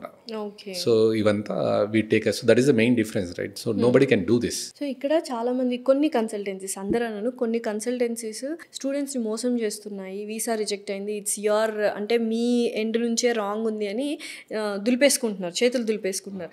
అందులో ఆ మోసాలు ఏంటి? What are the things they are doing? కొన్ని ఏంటంటే వీళ్ళకు నాలెడ్జ్ ఉండదు, స్టూడెంట్స్ కు నాలెడ్జ్ ఉండదు. ఇక్కడ కన్సల్టింగ్ వాళ్ళకు కూడా, కంపెనీ వాళ్ళకు కూడా 90% ఆఫ్ ద కంపెనీ వాళ్ళకు కూడా నాలెడ్జ్ ఉండదు. ఎందుకంటే ఇమిగ్రేషన్ ప్రాసెస్ వాళ్ళకి తెలియదు. So anyhow they want to get offer letter, they contact third party and they get the offer and they do it. So వాళ్ళు రైట్ కంపెనీతో చేశారా, రైట్ యూనివర్సిటీతో డీల్ చేశారా లేదా వాళ్ళకు కూడా తెలియదు. ఎందుకంటే they don't know, they send the offer or which province ఏది వీళ్ళకేం తెలియదు. సో అట్లా తీసుకుంటారు. వీళ్ళకి when you are ignorance you will be cheated. Student ignorance, consulting వాళ్ళకు కూడా అంత నాలెడ్జ్ ఉండదు, వాళ్ళు ignorant. So at the end ఎవరు ఫెయిల్యూర్ అయినా వీళ్ళ మీద స్టూడెంట్స్కే నష్టం కదా. సో అవన్నీ మాకు తెలుసు కదా, మళ్ళీ ఇమిగ్రేషన్ లాయర్స్ ఉన్నారు కాబట్టి మా వాళ్ళు they know what is the best they can do, what is the suggestions కానీ రైట్ వేలో ఉంటుంది అనమాట. సో ఇప్పుడు ఇండియాలో ఉన్న స్టూడెంట్స్ చదువుకుంటుంటారు, వాళ్ళ స్టడీ అయిపోయిన తర్వాత అబ్రాడ్ వెళ్ళాలి అనుకుంటారు. సో అబ్రాడ్కి వెళ్ళాలనుకున్న స్టూడెంట్స్కి డూస్ అండ్ డోంట్స్ ఏంటి? ఏ కంట్రీ అయినా అవ్వచ్చు. సో ఒకటి ఏంటంటే ఫస్ట్ ఆఫ్ ఆల్ ఎవరైనా ఆస్పిరెంట్స్ ఉన్నారనుకోండి, they have to be strong with English అనమాట. ఇంగ్లీష్ ఎగ్జాము, ఇంగ్లీష్లో స్పీకింగ్, రీడింగ్, రైటింగ్, లిజనింగ్, ఇవి from the day one at least from the intermediate తర్వాత they should start learning. Practice చేసేది at least everyday 1 hour అట్లా spend చేసుకొని if they improve their skills in English, that is the best thing I can suggest for every student. అది ఉందనుకోండి, it is easy to see. Academics ఎట్లా వాళ్ళు pass అయిపోతారు, first class వస్తుంది. ఎందుకంటే they are our guys are almost everybody are strong with academics. So ఇంగ్లీష్లో చాలా lagging. మన ఆంధ్ర వాళ్ళు 90% of the mainly Andhra and Telangana 90% of the students are మన రూరల్ బ్యాక్గ్రౌండ్స్ నుంచి వచ్చిన వాళ్ళకు ఇంగ్లీష్లో ప్రాబ్లం ఉంది. Although they are from English medium background. ఇప్పుడు నా దగ్గర మా ఆఫీస్కి చాలా జనం వస్తుంటారు స్టూడెంట్స్. వాళ్ళు they are ready to go but they are not ready to take the exam. IELTS అంటే భయపడతారు. Most of the students they go for UK. That is also one of the reason. IELTS ఉండదు. Survival ఉంటే ఎక్కడైనా అంతే అండి, అది కూడా over crowd అయిపోతుంది స్టూడెంట్స్. ఇప్పుడు ఎవరన్నా కానీ ఒక కంట్రీకి ఎక్కువ వెళ్ళిపోయారు అనుకోండి, ఓవర్ క్రౌడ్ అవుతుంది. వాళ్ళకు పార్ట్ టైం జాబ్స్ ఇవన్నీ డిఫికల్టీస్ ఉంటాయి, కొద్ది ఛాలెంజెస్ ఉంటాయి. బట్ ఎస్ ఆ కంట్రీస్లో ఏంటంటే it is easy to see. నీకు ఇంట్రెస్ట్ ఉండాలండి, కష్టపడాలని ఉంటే ఏదో జాబ్ వస్తుంది. సిన్సియారిటీ ఉండాలి, హానెస్టీ ఉండాలి, పంచువాలిటీ ఉండాలి, ఇవన్నీ ఉంటే ఖచ్చితంగా వస్తుంది. ఎందుకంటే ఒక స్టూడెంట్ అక్కడ ఖాళీగా ఉండలేడు కదా, they get something, they do. ఆ నాలెడ్జ్కి ప్రతి ఒక్క స్టెప్లోనూ స్ట్రగుల్ ఉంటేనే నీకు నాలెడ్జ్ వస్తుంది, సక్సెస్ వస్తుంది. స్ట్రగుల్ లేకుండా డైరెక్ట్ జాబ్ ఇస్తే నీకు సర్వైవల్ ఫర్ ద ఫీటెస్ట్ అన్నట్టు. ఖచ్చితంగా నీకు if you want to be successful you have to struggle. So అబ్రాడ్కి వెళ్ళాలి అనుకున్న స్టూడెంట్స్ అంటే వెళ్ళే ముందు ఇంగ్లీష్ అనేది వెరీ ఇంపార్టెంట్. వెళ్ళిన తర్వాత డూస్ ఏంటి కంపల్సరీ చేయాలి? సో డూస్ ఏంటంటే అక్కడ కెనడా లా ప్రకారంగా కొన్ని ఎనీ కంట్రీ ఒక సర్టన్ అవర్స్ ఉంటుంది అంతే. 40 hours per week, 20 hours per week నువ్వు మాత్రం జాబ్ చేయాలి. ఆ 20 hours నువ్వు జాబ్ చేస్తే నీకేం ప్రాబ్లం ఉండదు. మన వాళ్ళు ఏంటంటే మోర్ దెన్ దట్ వర్క్ చేస్తారు, క్యాష్ జాబ్ చేస్తుంటారు, cash in the proper documentation ఉండదు పేకి అంతా. సో ఇవి తెలిసినప్పుడు చాలా ఛాలెంజెస్ ఉంటాయి వాళ్ళకి. తెలియకుంటే ఎవరు పట్టించుకోరు, తెలిసినప్పుడు it they have to face A problems. అది పంపించేస్తారు కూడా. అవును. ఇంకోటి ఏంటంటే late night hours America, especially America ఇట్లయితే కొద్దిగా జాగ్రత్తగా ఉండాలి. అవి సేఫ్టీ జోన్స్ చూసుకోవాలి. మనకు జాబే కాదు కదా, జాబే కాదు కదా నీకు life. Job is a part of life, అంతేగాని it's not life. So night ఎక్కడ నైట్ లైఫ్ సెక్యూరిటీ ఎక్కడ ఉంది, మంచిగా ఉందా, what type of job I'm doing, అలోన్గా ఉన్నానా, నాకు థ్రెట్ ఉంటుందా లైఫ్కు, they have to understand the circumstances కూడా తెలిసి ఉండాలి. అది పోతే అది స్టడీ చేయాలి, లేదంటే తెలియనప్పుడు వాళ్ళ ఫ్రెండ్స్నో లేకుంటే వాళ్ళ ఎవరు సీనియర్స్నో అడిగి తెలుసుకోవాలి. ఆపర్చునిటీస్ కూడా ఎలాంటి ఆపర్చునిటీస్ ఉన్నాయి, ఆ లోకల్ ఏరియాలో ఎక్కడ సేఫ్టీ ఏరియా అది తెలుసుకొని ఆ జాబ్స్ తీసుకుంటే బెటర్. కొంత ఏంటంటే క్యాష్ జాబ్స్ అని ఇట్లని సేఫ్టీ ఏరియాస్ కాకుండా కూడా వెళ్తుంటారు. అక్కడ గన్ కల్చర్ ఎక్కువ ఉంటుంది యూఎస్లో కూడా. So we have to be prepared for it, you have to be very safe. So యూజువల్గా చాలామంది స్టూడెంట్స్, ఇండియన్స్ ఎస్పెషల్లీ, మనము బయట కంట్రీస్ ఓకే మాల్ ప్రాక్టీస్ చేస్తున్నారు అంతే పక్కన పెట్టేసి, ఇండియన్ స్టూడెంట్స్ అబ్రాడ్కి వెళ్ళి చేస్తున్న మాల్ ప్రాక్టీసెస్ ఏంటి, దానివల్ల ఇప్పుడు ఈ రూల్స్ ఏవైతే వచ్చాయో డొనాల్డ్ ట్రంప్ దగ్గర నుంచి స్ట్రిక్ట్ చేయడం, ఆస్ట్రేలియా, కెనడా ఇవన్నీ స్ట్రిక్ట్ చేయడం దగ్గర నుంచి, ఆ మాల్ ప్రాక్టీసెస్ ఏంటి, చెయ్యకుండా ఉండాలి అంటే ఏం చేయాలి? అంటే ఇదే నేను చెప్పాను కదా నీకు, ఒక స్టూడెంట్ వాళ్ళు చెప్పిన timelines as per the guidelines, if they follow there won't be any impact. ఏంటా గైడ్ లైన్స్? గైడ్ లైన్స్ అంటే వర్క్ అవర్స్, మీరు అన్నట్టు one of the thing main work hours. ఇంకోటి ఏంటంటే ఫస్ట్ థింగ్ అది drink and drive, ఇది కూడా చాలా జనము, డ్రగ్స్ ఇవి. ఇంకోటి అయితే ఇప్పుడు మనం కొన్ని రీసెంట్గా చూసాము ఇటు రాబరీస్ అని, స్టూడెంట్స్ ఇవన్నీ ఏంటంటే వీళ్ళకి ఆపర్చునిటీస్ లేనప్పుడు ఇవి స్టార్ట్ అవుతాయి. ఇంకోటి ఏంటంటే కాన్ఫిడెన్స్ ఎప్పుడు ఇట్లా చేయడానికి ఉందంటే వాళ్ళ ఫ్రెండ్స్. సో కొన్ని ఆ రైట్ డైరెక్షన్లో వాళ్ళ ఫ్యామిలీ గురించి ఆలోచించుకొని మనం ఎందుకు వచ్చాము ఇక్కడ ఈ కంట్రీకి అనేది వాళ్ళు కామన్గా ఆలోచించుకుంటే, వాళ్ళు సెన్సిబుల్గా ఆలోచిస్తే, వాళ్ళ పేరెంట్స్ గురించి ఈ థాట్స్ ఉంటే అలా చేయరు. ఏ స్టూడెంట్ కూడా 99% of the students they are very good, only 1-2% of the students ఇట్లా ప్రాబ్లమ్స్ ఉంటాయి. అది ఎక్కడైనా ఉంటుంది. So I don't think our guys will do bad things నేను అట్లా అనుకోను. కానీ ఎందుకంటే వాళ్ళు లోన్ తీసుకొని వచ్చింటారు, లోన్ కట్టలేకపోతుంటారు, కాలేజ్ ఫీజు కట్టలేకపోతుంటారు, వాళ్ళకు ఆడ్ అవర్స్లోనే టైం జాబ్ దొరుకుతుంది. For sure they want to go for it. ఇట్లాంటివన్నీ తప్పు చేస్తుంటారు. సో దే వాంట్ అట్లా వచ్చే ముందే వాళ్ళ ఫైనాన్షియల్ స్టేటస్ కానీ అవన్నీ క్లియర్గా చెక్ చేసుకొని వస్తే బెటర్. ఈ 2-3 months జాబ్ లేకున్నా I can survive, I can pay my instalment, ఆ థాట్ ఉండాలి వాళ్ళకి. వాళ్ళ పేరెంట్స్ కూడా ప్రిపేర్ అయి ఉండాలి. వాళ్ళకి ఇంట్లో వాళ్ళకి వచ్చి ఏం లేకుండా నేను చేసుకుని వచ్చేస్తా, ఐల్ టేక్ కేర్ ఇట్లా వచ్చినప్పుడు దే విల్ బీ కమిటెడ్. వాళ్ళ పేరెంట్స్ చెప్పింటారు no you pay only this fees, remaining thing I'll take care అనే భరోసా ఇచ్చినప్పుడు ఈ చిన్న చిన్న ప్రాబ్లమ్స్ వస్తుంటాయి ఒక స్టూడెంట్కి. They have to take the extreme steps అనమాట. సేఫ్టీ లేని ఏరియాకి వెళ్ళి వర్క్ చేయడం ఇలాంటి. సో యూజువల్గా దేశంకి వెళ్ళి ఒక జాబ్ సంపాదించి పర్మనెంట్ రెసిడెంట్ ఆఫ్ కెనడా అయిన తర్వాత జాబ్లో సంపాదించుకున్న మంచి జీతం వస్తుంది ఓకే అని అనుకోకుండా మీరు కంపెనీస్ పెట్టారు, అండ్ 5 to 6 కంపెనీస్ పెట్టారు. అసలు ఏంటి ఆ మోటివేషన్ ఏంటి? ఆ కంపెనీస్ పెట్టడానికి ఈజీనా, అంత ఈజీ అయిందా? ఆ కంపెనీస్ ఏంటి? అంటే ఒక 15 years జాబ్ చేశానండి. 15 ఏళ్ళు. నేనేంటంటే నా మోటివ్ ఏంటంటే జస్ట్ ఒక 5 years వెళ్దాము అబ్రాడ్. 5 years అంతే నా గోల్ అనమాట. నాకు ముందు నుండి బిజినెస్ మీదే నాకు మెయిన్ ఫోకస్డ్. నా goal at least I had to give employment for 500 people అనేది నా గోల్, నా లైఫ్ టైం గోల్. అప్పుడు లాంగ్ బ్యాక్ చిన్నప్పటి నుండి అనుకునేవాని I want to become an entrepreneur అనే థాట్ చిన్నప్పటి నుండి. అది 5 years వెళ్ళిన తర్వాత అనిపించింది ఓకే బిజినెస్ చేయాలంటే కూడా ఇక్కడ చాలా ఆపర్చునిటీస్ ఉన్నాయి, ఈజీగా వెళ్ళొచ్చు, మనకు ఫైనాన్షియల్ గ్రోత్ కూడా ఈజీ కంపేర్ టు ఇండియా అనే ఉద్దేశంతో 5 years తర్వాత నాకు ఆ మైండ్ మారింది స్లోగా. మా వైఫ్ కూడా మనం అంత కంఫర్ట్ ఉంది, మళ్ళీ అక్కడ వెళ్ళి మళ్ళీ స్క్రాచ్ నుండి అవి అంటే బెంగళూరుకి వచ్చి సెటిల్ అయిపోయి ఇండస్ట్రీ స్టార్ట్ చేద్దాం ప్లాన్ ఉంది. ప్రాపర్టీ సైట్ అన్ని తీసుకొని ఇండస్ట్రీ ప్లానింగ్ అంతా చూసుకుంటూ అట్లా ఆ స్టేజ్లో ఇంకా మైండ్ స్లోగా మారిపోయింది అక్కడ వెళ్ళిన తర్వాత. సో దాని తర్వాత first we started with consulting, trainings, placements అనేది స్టార్ట్ చేసాము. నేనే ట్రైన్ చేసేవాడిని, బిగ్ డేటా, అజూర్ ఇట్లా దాంట్లో నేనే ట్రై చేసి ప్లే చేసేవాడిని. కొద్ది రోజుల తర్వాత ఇట్ వెంట్ వెల్. వాళ్ళు దాని తర్వాత I hired some trainers. So దాని తర్వాత ఆ ట్రైనింగ్ అది కూడా బాగా వెళ్తుంది ప్యారల్ గా. మీరు ఇండియన్స్ కి ట్రైనింగ్ కూడా ఇస్తారు? ఇండియన్స్ కాదు, anyone eligible candidates who are to get in to IT వాళ్ళకంతా ట్రైనింగ్స్ ఇట్లా ఏఎంఎల్, ఇప్పుడు బిగ్ డేటా, డేటా సైన్స్, ఇంకా Azure, ServiceNow, cyber security, ఇవన్నీ మేము ట్రైన్ చేస్తాం. సో ఇప్పుడు మనం ఒక్కొక్క కోర్స్ గురించి మాట్లాడుకుంటే ఎటువంటి ఆపర్చునిటీస్ ఉన్నాయి సాఫ్ట్వేర్లో? ఎస్పెషల్లీ ఏఐ మొత్తం సాఫ్ట్వేర్ కోర్సెస్ని కానీ సాఫ్ట్వేర్ జాబ్స్ని కానీ ఓవర్టేక్ చేసే ఛాన్సెస్ ఉన్నాయని చెప్తున్నారు, but is it true? See AI అనేది ఇట్స్ ఎ పార్ట్ అండి, it will become a part of your life. ప్రతి ఒక్క దాంట్లో ఏఐ వస్తుంది, ఈవెన్ మెడికల్లో వస్తుంది, అగ్రికల్చర్ ఇంటర్నెట్ ఎలా పార్ట్ ఆఫ్ లైఫ్ అదే అట్లా అవుతుంది.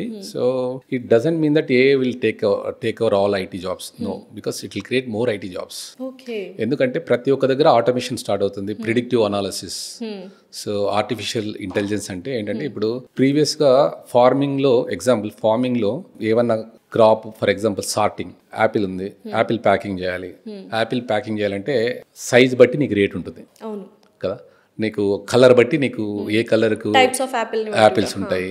సో ఒక చెట్లో ఒక సైజ్ యాపిల్ వస్తుంది, అంతా ఒక మిషన్లో వేసిన తర్వాత ఒక కంటైనర్లో వేసిన తర్వాత అది ప్యాక్ చేయాలి, క్వాలిటీ యాపిల్స్ మాత్రం పిక్ చేయాలి. So it will scan it. So అది ఆ స్కాన్ చేయడం కూడా అది మిషన్కి ఫీడ్ చేసింటారు, ఇదంతా ఆటోమేటిక్ చేసేది. మాన్యువల్గా మనం గేజ్ చేసి చేయడం అంటే కష్టం కదా. సో అగ్రికల్చర్లో కూడా వెళ్ళిపోయింది. సో ఎవ్రీబడి నీడ్ ఐటీ, ఎక్కడ చూసినా వస్తుంది. ఇంకా ఈవెన్ మెడికల్లో కూడా వస్తుంది. మెడికల్లో prediction, for example predictive analysis అంటే నీకు నీ బ్లడ్ టెస్ట్ ఇవన్నీ రిపోర్ట్స్ బట్టి దే కెన్ ప్రిడిక్ట్, డయాగ్నోసిస్ చేస్తుంది. అంటే ప్రిడిక్షన్, డయాగ్నోసిస్ ప్రిడిక్షన్. సో నీ లైఫ్ స్టైల్ బట్టి నీకున్న కొలెస్ట్రాల్ లెవెల్, నీకున్న ప్రీ డయాగ్నోసిస్ అనుకోండి, అది చేయగలుగుతుంది. ఎందుకంటే 10 years తర్వాత నీ డేటా చూసుకున్న తర్వాత క్యాన్సర్ ఎవరికి వచ్చింది, హార్ట్ అటాక్ ఎవరికి వస్తుంది, ఇది కూడా తెలుస్తుంది. ఇంకా ఫ్యూచర్లో ఈజీగా తెలిసిపోతుంది. టెక్నాలజీస్ అండ్ కోర్సుల గురించి మాట్లాడుకుంటే సాఫ్ట్వేర్లో ఎస్పెషల్లీ ఇప్పుడు main these are the fruitful courses. మీరు నేర్చుకుంటే you can easily crack abroad jobs కానీ ఆపర్చునిటీస్ కానీ అన్న కోర్సులు ఏంటి? సో ఇప్పుడు ట్రెండింగ్ వచ్చి ఏఎంఎల్ అండి. అది అంటే ఏఎంఎల్ ఉన్నా కూడా మెయిన్ నీకు అబ్జర్ప్షన్, అందరూ ఇప్పుడు ఏ స్టూడెంట్ చూసినా ఏఎంఎల్, డేటా సైన్స్ ఇదే వెళ్ళిపోయారు. ఈవెన్ ఇంజనీరింగ్లో కూడా అదే సిలబస్ ఉందన్నమాట. అంత అబ్జర్ప్షన్ రేటు అంత అనుకున్నంత ఉండదు. ఏ కోర్స్ కన్నా ఎక్కువ డిమాండ్ ఉండొచ్చు, కానీ everybody come in to that అంత ఉండదు. ఉంటుంది, ఉండదని కాదు, కానీ ఎక్కువ జనాలు అయితే అందరూ ఒకరి దానికి వస్తే ఆపర్చునిటీస్ తగ్గిపోతాయి, మీకు తెలుసు కదా. సో కొన్ని ఉన్నాయి. ఇప్పుడు అజూర్ ఉంది, data engineering, Azure data engineering, AWS data engineering వాళ్ళు ఉంటారు. ఇంకా service service work flow related, అది కూడా మంచిగా ఉంది. మెషిన్ లెర్నింగ్ ఏంటండి, ఏదో మెషిన్ లెర్నింగ్ కూడా ఏదో అంటే అది ఏంటంటే అది కూడా ఏంటంటే ఏఎంఎల్ ఇంటిగ్రేటెడ్ విత్ అనమాట. వర్క్ ఫ్లోస్ డిజైన్ కానీ అడ్మిన్, ఇవన్నీ ఈ జాబ్స్ బాగున్నాయి. Easy to crack the jobs, easy to learn. And నేను ఇంకొకటి విన్నాను, ఇండియాలో కానీ అబ్రాడ్లో కానీ ఒక సాచురేషన్ పాయింట్ అంటే పీక్ లెవెల్ ఆఫ్ శాలరీ వాళ్ళు తీసుకున్నారు యాన్యువల్ ఇన్కమ్ అనుకుంటే ఇంకా అక్కడితో దే విల్ స్టాప్ ఇట్ అంట. అది నిజమేనా? నీకు అట్టేం ఉండదండి. నీకు if you are creating a value for any company, they always will be paying you. గుర్తుపెట్టి ఎక్కడైనా అంతే కదండి. మీ జాబ్ అయినా if you are getting more interviews, if your reviews are views whatever, మీకు ఎలా ఉందో ఇప్పుడు మోర్ వ్యూస్ వచ్చాయనుకోండి మీ దానికి, మీరు ఎప్పుడు ఇంకా ఎక్కువ చేస్తూనే ఉంటారు, మీకు పే ఎక్కువ చేస్తూనే ఉంటారు. ఒక talented IT engineer if is having innovative thoughts, if you can create automation which is useful for a companies, అది ఏ టెక్నాలజీస్ అని కావాలి, మాన్యువల్ లేబర్ ఇంటర్వెన్షన్ లేకుండా కంపెనీకి బెనిఫిట్ అయ్యేటట్టు నువ్వు ఏదైనా చేసినా కూడా గ్రోత్ ఉంటుంది, ఎవరికైనా ఉంటుంది. See mid type of IT engineers different, but skill ఉంటారు, హై స్కిల్డ్ వాళ్ళకి ఎప్పుడు ఉంటుంది కెరియర్. ప్యాషన్ ఉండాలండి నీకు. ఆల్వేస్ మనీనే కాదు, if you have passion you deliver quality stuff. నువ్వు క్వాలిటీ స్టఫ్ నువ్వు జనరేట్ చేసేటప్పుడు నీకు automatic money they pay you. Okay. So IT trainings కాకుండా వేణుగోపాల్ రెడ్డి గారు లైక్ ఇన్సూరెన్స్లో ప్రోడక్ట్స్ కూడా డెవలప్ చేయాలి, ఇన్నోవేటివ్ థింగ్స్ డెవలప్ చేయాలి, ఒక కంపెనీని స్టార్ట్ చేయాలి అనుకున్నారు. అది ఎంతవరకు వచ్చింది, అసలు ఏంటి ఆ ప్రోడక్ట్స్? సో ఏం లేదండి, నాది ఒక క్లయింట్స్ వర్క్ చేసేటప్పుడు నేను ఇన్సూరెన్స్ బ్యాక్గ్రౌండ్లో నేను వర్క్ చేశాను. అంటే IT support, mainframe, big data ఇవన్నీ వచ్చేసేవాళ్ళను.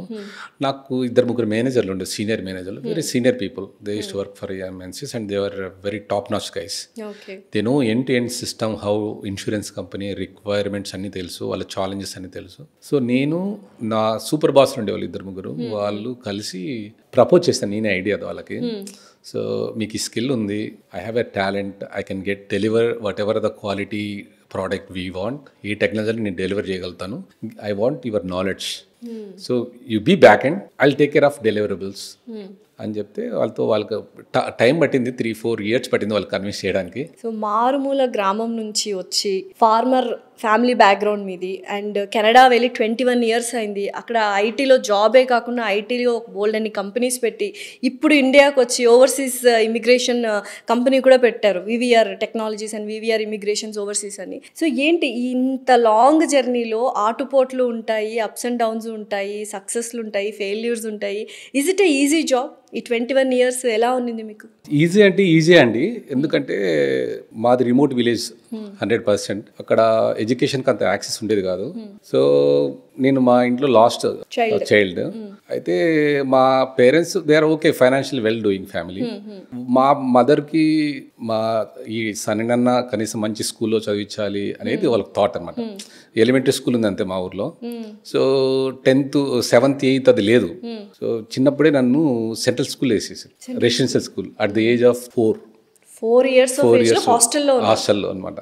అది ఏంటంటే central syllabus English medium school. So అప్పుడు నారాయణ ఇట్లాంటి స్కూల్ ఏం లేవు, చైతన్య ఇట్లాంటివి ఏంది ఎక్కడ లేవు అనమాట. ఇది అరౌండ్ 85-86 ఆ టైంలో అనమాట. 87 అరౌండ్ 87-89 ఆ టైంలో అనమాట. అప్పటి నుండి నాకు ఇంగ్లీష్ మీడియం పైన మంచి, అక్కడ సెంట్రల్ సిలబస్ అంటే తెలుసు కదా, ఫ్రెండ్స్ ఉంటారు, కొద్దిగా రిచ్ కిడ్సే ఉండే స్కూల్ అది బాగానే. సో అక్కడ నాకు వాళ్ళ we had a good thoughts అనమాట. మెయిన్గా ఏంటంటే మనకు ఒక స్కూల్ ఎన్విరాన్మెంట్ కూడా మ్యాటర్స్ అని నాకు అక్కడ అర్థమైంది. ఒక remote village, I agree, but accessibility లేదు ఎడ్యుకేషన్. ఎన్విరాన్మెంట్ నేను వచ్చి హాస్టల్ ఎప్పుడో సంవత్సరానికి 10 days 15 days holidays, hardly 1 month అట్లా ఉండేవాడిని విలేజ్ లో. చిన్నప్పటి నుండి హాస్టల్లో గడిచిపోయింది మా లైఫ్ అంతా. సో క్వాలిటీ ఎడ్యుకేషన్ హోమ్ అంటే ఇంటిని మిస్ అవ్వలేదా? అంటే అలవాటు అయిపోయింది. ఫస్ట్ లో ఇనిషియల్ గా కొద్దిగా ఉంటుంది, బట్ మాకేంటంటే ఆ స్కూల్లో ఎడ్యుకేషన్ కన్నా ఎక్స్ట్రా కరిక్యులర్ యాక్టివిటీస్ ఎక్కువ ఉండేవి.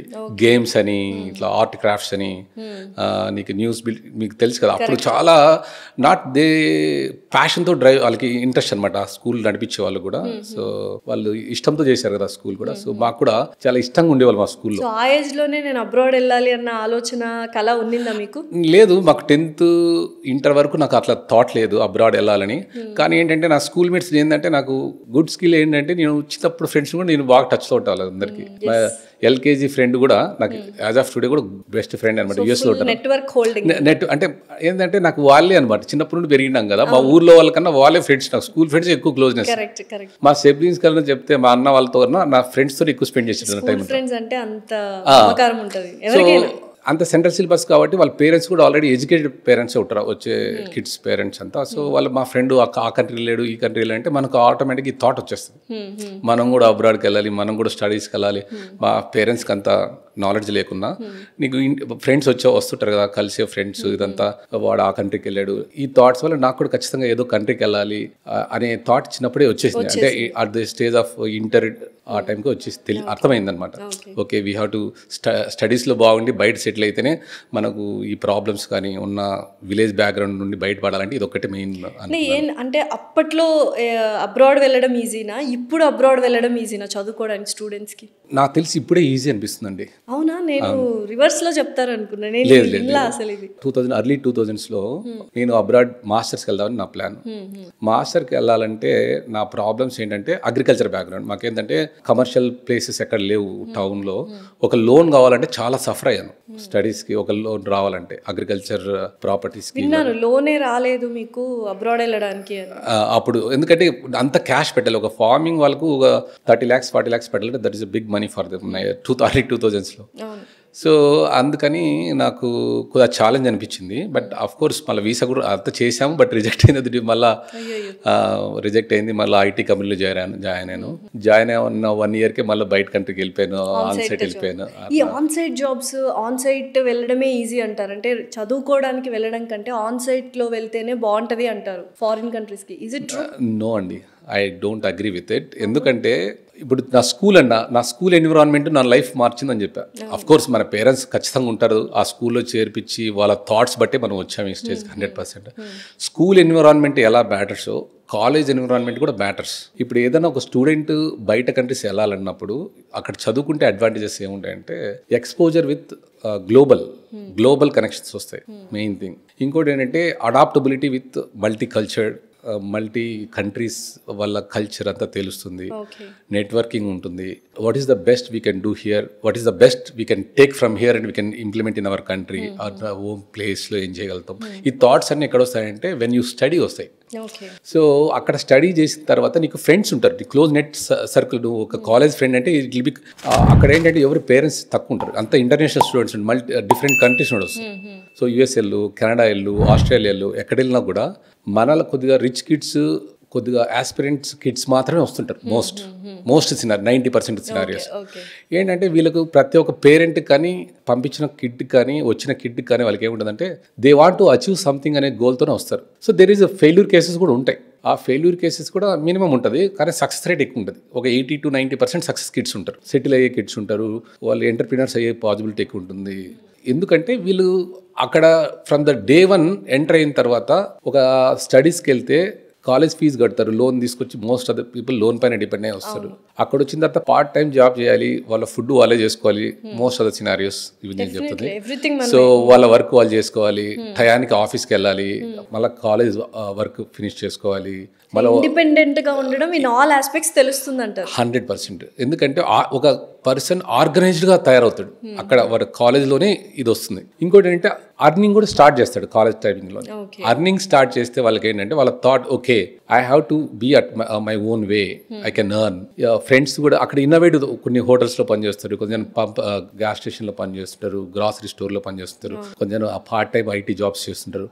ఏంటంటే వాళ్ళకు చిన్న చిన్న జాబ్ చేసేటప్పుడే why can't start my own business, why can't start my own gas business వస్తాయి. ఎందుకంటే they start with the scratch లెవెల్లో బిజినెస్ ఎంత జరుగుతుంది. ఈ జాబ్ పోతే నాకు 150K వస్తుంది పర్ యానం, ఇక్కడ వాడు 50K మంత్ సంపాదిస్తుంటాడు. కరెక్ట్. సో గొప్ప గొప్ప బిజినెస్ మ్యాన్స్ అందరూ స్క్రాచ్ నుండి వస్తారు. సో ఆ థాట్స్ ఉంటుంది. జాబ్ చేసే వాళ్ళు ఎక్కువ ఉంటారు, బట్ ఈ థాట్స్ ఫిజికల్ గా ఆ ఎన్విరాన్మెంట్ కనెక్ట్ అవుతారు. సో ఎంటర్ప్రినర్షిప్ కూడా ఈజీ అవుతుంది. సో అది ఒకటి స్టూడెంట్ కి. ఇక్కడ జాబ్ తో పోయిన వాళ్ళు కూడా వాళ్ళకి ఏంటంటే క్లోజ్ నెట్ లో ఉంటారు వాళ్ళు. They won't get much exposure to the local communities, local friends. So already comfort zone లో ఒక జాబ్ ఉంటుంది, అంతే. జాబ్ ఉంటుంది బట్ కంఫర్ట్ జోన్ లో ఉంటారు వాళ్ళు. ఎందుకు కంఫర్ట్ జోన్ లో ఉంటారు? వాళ్ళ వర్క్. ఇక్కడ ఆన్ సైట్ వెళ్ళిన వాళ్ళంతా ఒక టీసీఎస్, విప్రో, ఇన్ఫోసిస్ ఇట్లా కంపెనీ నుండి ఎక్కువ పోతారు మన ఇండియన్స్. అక్కడ ఏంటంటే వాళ్ళు లిమిటెడ్ వాళ్ళతోనే ఇంటరాక్షన్ ఉంటుంది, వాళ్ళకి ఎక్స్పోజర్ ఉండదు. ఉంటుంది ఎక్స్పోజర్ ఏంటంటే బయట ఎక్కడ విజిటింగ్ ప్లేసెస్ ఇట్లా చూసుకుంటారు, కానీ వాళ్ళకి ఏంటంటే ఇంకోటి కూడా ఏంటంటే వాళ్ళ వర్క్ పర్మిట్ ఇవి ఉంటాయి కదా, స్టేటస్. వాళ్ళు H1B లేదంటే L1 ఇట్లా స్టేటస్. కెనడా అయితే క్లోజ్డ్ వర్క్ పర్మిట్ వెళ్తారు, ఆస్ట్రేలియా కూడా ఇట్లా వర్క్ పర్మిట్ మీద వెళ్తారు. They don't get opportunity to work for other employers easily. So there is challenge, there are ways, but it is a challenge. Okay. So మీరు onsite వెళ్ళినప్పుడు నేను విన్నది మీ గురించి, బీటెక్ అయిన 30 daysకే టీసీఎస్ లాంటి గొప్ప కంపెనీలో జాబ్ కొట్టేశారని. నా గ్రాడ్యుయేషన్ తర్వాత అండి అది డిఫరెంట్ స్టోరీ. అది అంటే ఫస్ట్ అది కొద్దిగా ప్రిపేర్ అయ్యి బయట ప్రిపేర్ అయ్యి మా బ్యాచ్ నేనే ఫస్ట్ ఆ జాబ్ విత్ ఇన్ 30 days అది నేర్చేసుకొని ట్రైనింగ్ చేసి వెళ్ళింది కూడా నేనే. ఓకే. అండ్ ఇంకొకటి అది అంటే .NET అనే కోర్సు 1 day నేర్చుకున్నారు కెనడాలో ఉన్నప్పుడు అని విన్నాను. ఏంటి అసలు అంత విగరస్గా లేకపోతే అగ్రెసివ్గా నేర్చుకోవడానికి రీజన్ ఏంటి? ఆ సిచ్యువేషన్ ఏంటి ఒకసారి ఎక్స్ప్లెయిన్ చేస్తారు? సిచ్యువేషన్ ఏంటంటే నా కెనడాలో నేను యూరోప్ అంతా వెళ్ళాను ఆన్ సైట్. సింగపూర్ వెళ్ళాను, డెన్మార్క్ వెళ్ళాను, UK వెళ్ళాను. సో కెనడా కూడా వెళ్ళాను. కెనడా వెళ్తే ఏంటంటే వచ్చేసాను, చలి ఎక్కువ ఈ దేశం అంటే I was comfortable with finance and all, family కూడా బాగానే సెట్ అయింది. సో ఈ చలికి ఎందుకు వచ్చేద్దాము అనుకున్నాను. వచ్చిన తర్వాత 1 year ఇక్కడ ఉండిపోయాను. ఉండిపోయిన తర్వాత దాని వాల్యూ తెలిసింది నాకు. కెనడాలో ఉంటేనే బాగుంది, PR ఇమిగ్రేషన్ అంతా అయిపోయింది, అక్కడ సెటిల్ అయిపోయిండొచ్చు అనిపించింది. నా ఫ్రెండ్స్ అంతా ఆల్రెడీ ఉన్న వాళ్ళు బాగా సెటిల్ అయిపోయారు. నేను మా మేనేజర్తో మాట్లాడుకొని నేను కెనడా ప్రాజెక్ట్ తీసుకొని కెనడా వెళ్ళాను. అంతా బాగా జరిపోయింది. ఇంకా నాకు ప్రాజెక్ట్ అయిపోయింది. నాది main frame background. Okay. Main frame background నాది. సో .NETలో ఆపర్చునిటీస్ ఉన్నాయని చెప్పాడు మా మేనేజర్. కష్టం, మనకు బిల్లింగ్ లేదు అది అన్నారు. So I had to come back. ఆ సిచ్యువేషన్ అంటే మనకి గోల్ ఉంటుంది కదా, మనం if you want to settle in నీకు ఉంటుంది కదా. So I have to work on .NET అని ఇంకా మాకు చెప్పాను. నాకు .NET రాదు, if you given an opportunity I learn and get back to you can interview నాకు పెట్టచ్చు అని చెప్పాను. 1 day ఎలా నేర్చుకున్నాను అంటే మనకు ఆల్రెడీ ఎక్స్పీరియన్స్ ఉంది కదండి. నాకు అప్పటికే నాకు 7-8 years IT ఎక్స్పీరియన్స్ ఉంది. I know in and out how the technology work. నాకు లాంగ్వేజ్ వేరే డిఫరెంట్. నాకు బేసిక్ జావా కూడా ఉండేది, మెయిన్ ఫ్రేమ్ అయితే బాగా వచ్చేది. సో .NET కూడా సిమిలర్, కోడింగ్ డిఫరెంట్గా ఉంటుంది అంతే, ఇన్పుట్ అవుట్పుట్ ఎక్కడైనా అంతే, ఇంకా దానికి సంబంధించింది ప్రాసెసింగ్ ఇవంతా సేమే, ఏ లాంగ్వేజ్ అయినా క్రాక్ చేసేసారు మరి. అది.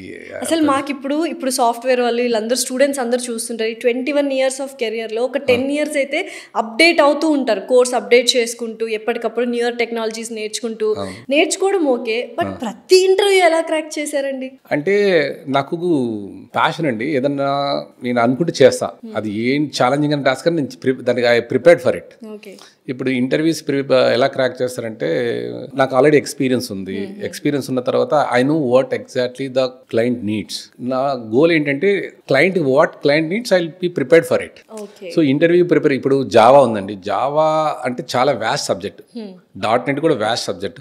మనం ఫస్ట్ రిక్వైర్మెంట్ అర్థం చేసుకోవాలి, క్లయింట్కు ఆపర్చునిటీ దేనికి ఉంది, ఆ ఆపర్చునిటీకి ఉన్న రిలవెంట్ టెక్నాలజీ, రిలవెంట్ మనకు స్కిల్స్ కానీ దాన్ని మ్యాప్ చేసుకోవాలి. నువ్వు దానికన్నా నువ్వు ఇంటర్వ్యూకి వెళ్ళేటప్పుడు నీకు ఫర్ ఎగ్జాంపుల్ నాకు బిగ్ డేటా అజూర్ ఉంది, నాకు ఈవెంట్ హబ్ అని కొన్ని టెక్నాలజీస్ ఉన్నాయి, దాంట్లో ఈవెంట్ హబ్, బ్యాచ్ ప్రాసెసింగ్ కానీ, పైథాన్ కానీ ఇట్లా ఉంటాయి. వాళ్ళకు కొన్ని దాంట్లో ఇవే అడుగుతారు, కొన్ని దాంట్లో ADF అజూర్ డేటా ఫ్యాక్టరీ అంటారు, దానికే ఎక్కువ ఉంటుంది. వాళ్ళకి ఇచ్చిన స్కిల్స్కి నీ స్కిల్స్ అప్గ్రేడ్ చేసుకోవడము, ఒక రియలిస్టిక్గా ఆలోచించడం, ఒక ప్రాజెక్ట్లో రియల్గా నువ్వు ఆలోచించాలి. వాళ్ళకి ఈ ADF అంటే ఏంది నీకు తెలియాలి, వాళ్ళ బిజినెస్ ఏందో మోడల్ తెలుసుకోవాలి, ఆ బిజినెస్ తగ్గట్టుగా నువ్వు డెవలప్ చేసుకోవాలి నీ స్కిల్. సో అప్పుడు నీకు ఈజీగా నువ్వు ఒక ప్రోటోటైప్ నువ్వు రాసుకున్నావు అనుకో, మాక్ ప్రాజెక్ట్ చేసుకున్నావు అనుకో, నీకు ఈజీగా క్రాక్ చేస్తావు ఇంటర్వ్యూ. ఎందుకంటే నువ్వు ఆ సినారియోస్ అన్ని ఎన్కౌంటర్ అవుతావు, వాళ్ళు కావాల్సింది కూడా ఆ సినారియోస్ ఫేస్ చేస్తారు లేదా అని అడుగుతారు. సో అది ఈజీ. అది ఇంటర్వ్యూ ప్రిపరేషన్ అనేది మన వాళ్ళు చాలా జనం ఫెయిల్ ఎక్కడవుతుంటారంటే, జావా అంటే వాళ్ళు పాత స్టార్టింగ్లో జావాలో AWT అంటే ఏంటి, యాప్లెట్స్ అంటే ఏంటి అట్లా స్టార్ట్ చేస్తారు. అది కాదు కావాల్సింది. ఇప్పుడు స్ప్రింగ్ బూట్స్ ఉంది, అది ఏంటి, వాళ్ళకి కావాల్సింది ఏంటి, దానిపైన గ్రిప్ తెచ్చుకోవాలి. నువ్వు మొత్తం అంతా చదువుతానంటే కుదరదు. విత్ ఇన్ ఫ్యూ మంత్స్లో నువ్వు 3 months 2 months కోర్స్ చేసి వచ్చేస్తారు. ఆ కోర్సులో ఫండమెంటల్స్ నేర్చుకోవాలి, స్ట్రాంగ్ ఉండాలి. కానీ ఇప్పుడు కరెంట్ ట్రెండింగ్ కంపెనీకి ఏది అవసరమో అది నేర్చుకోవాలి. సో దాంట్లో ప్రాజెక్ట్ చేయాలి. నువ్వు ఏదో జావాలో కోర్ జావా చేసావు అనుకోండి, ఆపర్చునిటీస్ ఉండవు. మన వాళ్ళు ఫోకస్ ఎట్లుంటుందంటే కోర్ జావా పైన అంత సబ్జెక్ట్ నేర్చుకోవాలనుకుంటారు, కానీ ఒక ప్రాజెక్ట్కి ఏది అవసరమో అది నేర్చుకోవాలి. అది ఈ కరెంట్ డే ఏది అవసరమో అది నేర్చుకుంటే దాని ప్రకారంగా సినారియోస్ క్రియేట్ చేసుకొని ప్రాజెక్ట్ క్రియేట్ చేసుకుంటే ఈజీగా క్రాక్ చేసుకోవాలి. సో కెనడాలోనే మీరు సెటిల్ అయ్యారు కాబట్టి ఇప్పుడు వస్తున్న స్టూడెంట్స్కి అబ్రాడ్లో సెటిల్ అవ్వమని అడ్వైజ్ ఇస్తారా, లేదా అక్కడ చదువుకొని you have this global knowledge and come to India and work అంటారు? దట్ డిపెండ్స్ అండి. 90% of the student who come to Canada they will be observed there only. మనం ఇనిషియల్గా వెళ్ళిపోవాలని ఉంటుంది, అక్కడ కల్చర్, అక్కడున్న జాబ్ కొద్ది కంఫర్ట్ జోన్కి వెళ్ళిపోయిన తర్వాత స్లోగా they will be move out of that thought అనమాట. ఇంకోటి అక్కడ ఉన్నా మంచిదే, so that they can support the family. లేదు they are well being, okay studies అయిపోయిన తర్వాత నేను ఇక్కడే సంపాదించుకోగలను, జాబ్ కూడా తెచ్చుకోగలను అనుకున్నాం, they can come back. See that is their choice. We can't mandate that you have to stay here and అట్లానే కాదు. That depends on the family background, that depends on the person perception, opinion, opportunity, చాలా vary అవుతుంటుంది కదా. So ఓవరాల్గా finally VVR overseas and immigrations ఎలా advantages ఎవరైనా చూస్ చేసుకుంటే students? Best thing ఏంటంటే హానెస్ట్లీ మా వాళ్ళు సర్వీస్ బేస్డ్ అని చెప్పాను స్టార్టింగ్ నుండి. ఎండ్ టు ఎండ్ సర్వీస్ ఉంటుంది మంది. So see everything is done by the lawyers, not like employees, right? So the skilled lawyers. So అది మెయిన్ అడ్వాంటేజ్. బట్ ఇంకా కెనడా, ఆస్ట్రేలియా ఇట్లా కంపెనీ ఇట్లా దానికైతే end to end like a package as we said, right? Student join అయినప్పుడు నుండి వాళ్ళు citizenship వచ్చేంత వరకు we take care all the stages నుండి. వాళ్ళకి IT ట్రైనింగ్స్ కానీ, ప్లేస్మెంట్స్ కానీ, అక్కడ వచ్చిన తర్వాత వర్క్ పర్మిట్ ప్రాసెస్ చేయడం కానీ, PR ప్రాసెస్ చేయడం కానీ, నీకు IELTS కోచింగ్ దగ్గర నుండి మేము స్టార్ట్ చేస్తాం. ఇక్కడ IELTS కోచింగ్ అని ఉంటాయి. ఇప్పుడు ఇంకా ఎయిర్లైన్ టికెటింగ్ కూడా బుక్ చేద్దాం స్టార్ట్ చేస్తున్నాం. ఎవ్రీథింగ్ మీరు చూసుకుంటారు. జస్ట్ ఒక స్టూడెంట్ ఏమి నాలెడ్జ్ అవసరం లేదు, ఈవెన్ లోన్ ప్రాసెసింగ్ కూడా చూసుకుంటాం. Okay, even agriculture family background నుండి వచ్చి నాకు తెలుసు కదా స్ట్రగుల్ ఎలా ఉంటుంది, లోన్ స్ట్రగుల్. సో క్రెడిట్ బాగుండి, వాళ్ళ ఫ్యామిలీ క్రెడిట్ అంటే క్రెడిట్ ట్రిప్ తెలుసు కదా, సిబిల్స్ ఆ ఇష్యూస్ లేకుండా 3 acres ఆఫ్ ల్యాండ్ లేదా వాళ్ళ parents income 30,000 per month income ఉన్నా కూడా we process the loan for that. So ఇంకేంటి స్టూడెంట్స్ అబ్రాడ్ వెళ్ళాలి అనుకుంటున్నారు, బట్ ఏవో స్ట్రిక్ట్ అయ్యాయి అన్నారు. స్ట్రిక్ట్ అయింది ఓన్లీ మాల్ ప్రాక్టీస్ చేసే వాళ్ళకి. రూల్స్ అండ్ రెగ్యులేషన్స్తో వెళ్తే, and especially VVR overseas and immigration సర్వీసెస్తో వెళ్తే, బికాజ్ అక్కడే ఇద్దరు పార్ట్నర్స్, ఒకరు ఇమిగ్రేషన్ లాయర్ అండ్ అలాగే అక్కడే సెటిల్ అయ్యారు and as a beautiful network. కాబట్టి వేణుగోపాల్ రెడ్డి గారు, I think this is the best solution for all the students and work permits చేయాలి అనుకున్న వాళ్ళకి. సో ప్లీజ్ కింద స్క్రోల్ అవుతున్న నంబర్కి కాల్ చేసి so get your visa processing starts. Thank you so much. Thank you అండి. థ్యాంక్ యూ లాషా గారు. మీ social post కూడా thank you for your time. Thank you.